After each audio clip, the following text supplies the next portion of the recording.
77 సంవత్సరాల స్వతంత్ర భారతంలో 48 సంవత్సరాలు ఈ దేశాన్ని పాలించిన పార్టీ కాంగ్రెస్ పార్టీ.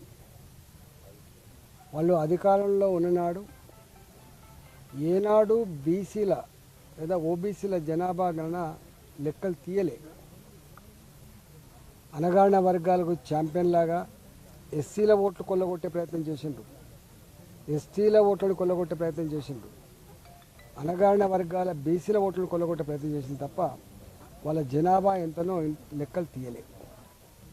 కేంద్రంలో మంత్రివర్గ కూర్పులో కూడా ఏనాడు ఈ ఓబీసీల మంత్రిత్వ శాఖకి ఉండాలనేటువంటి సోయుకులు లేదు. అధికారంలో ఉన్ననాడు చెయ్యని పార్టీ ప్రతిపక్షంలో ఉన్నప్పుడు మాత్రం బీసీల జనాభా లెక్కలు తీయాలి, బీసీలకు ప్రాధాన్యత ఇవ్వాలనేటువంటి ఒక నినాదాన్ని ఎత్తుకొని ప్రజల్ని కన్ఫ్యూజ్ చేసే ప్రయత్నం చేసింది.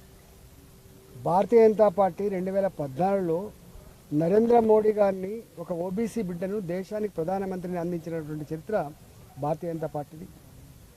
ఇవాళ భారతీయ జనతా పార్టీ కేంద్రంలో పోయిన క్యాబినెట్లో కావచ్చు, అంతకు ముందు క్యాబినెట్లో కావచ్చు, ఈ క్యాబినెట్లో కావచ్చు, దాదాపు ఉన్న మంత్రులలో 27 మంది ఓబీసీ మంత్రులను చేసి, 12 మంది ఎస్సీ మంత్రులను చేసి, 8 మంది ఎస్టీ మంత్రులను చేసి, ఇవాళ ఇతర మతాలకు కూడా 5 మందికి ప్రాధాన్యత ఇచ్చినటువంటి పార్టీ భారతీయ జనతా పార్టీ. అంటే మోర్ దెన్ 60% క్యాబినెట్లో మంత్రివర్గంలో ఇవాళ ఓబీసీలు, ఎస్సీలు, ఎస్టీలు, మైనార్టీలకు ఇచ్చినటువంటి పార్టీ, మైనార్టీలకు గౌరవించుకున్న పార్టీ భారతీయ జనతా పార్టీ.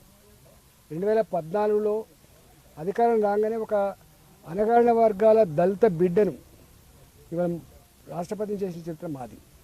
అదేవిధంగా 2020-21లో మొట్టమొదటిసారి ఒక ఆదివాసీ అడవి బిడ్డను రాష్ట్రపతి చేసిన చరిత్ర భారతీయ జనతా పార్టీది.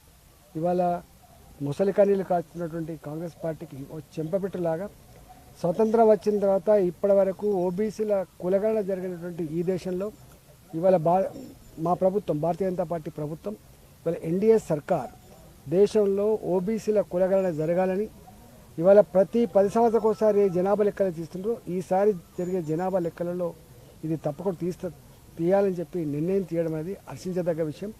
తప్పకుండా ఇప్పటికే ఓబీసీలను గుర్తించడమే కాకుండా ఓబీసీలను మంత్రివర్గంలో స్థానం కల్పించడమే కాకుండా తప్పకుండా ఈ చర్య రేపు ఓబీసీలు మరింత రాజకీయంగా ఎదగడానికి, ఆర్థికంగా, సామాజికంగా, విద్యాపరంగా, ఉద్యోగాల పరంగా ఎదగడానికి దోహదపడుతుందని చెప్పి ఈ సందర్భంలో తెలియజేస్తా ఉన్నాం. ఇవాళ కేంద్ర ప్రభుత్వం మోడీ గారి నాయకత్వం తీసుకున్న ఈ నిర్ణయాన్ని స్వాగతిస్తూ ఉన్నాం. తప్పకుండా ఈ దేశంలో ఉన్నటువంటి అనగారిన వర్గాలకు అండగా ఉండే పార్టీ మరోసారి బీజేపీ మాత్రమే అని చెప్పి ఇవాళ అర్థమైంది.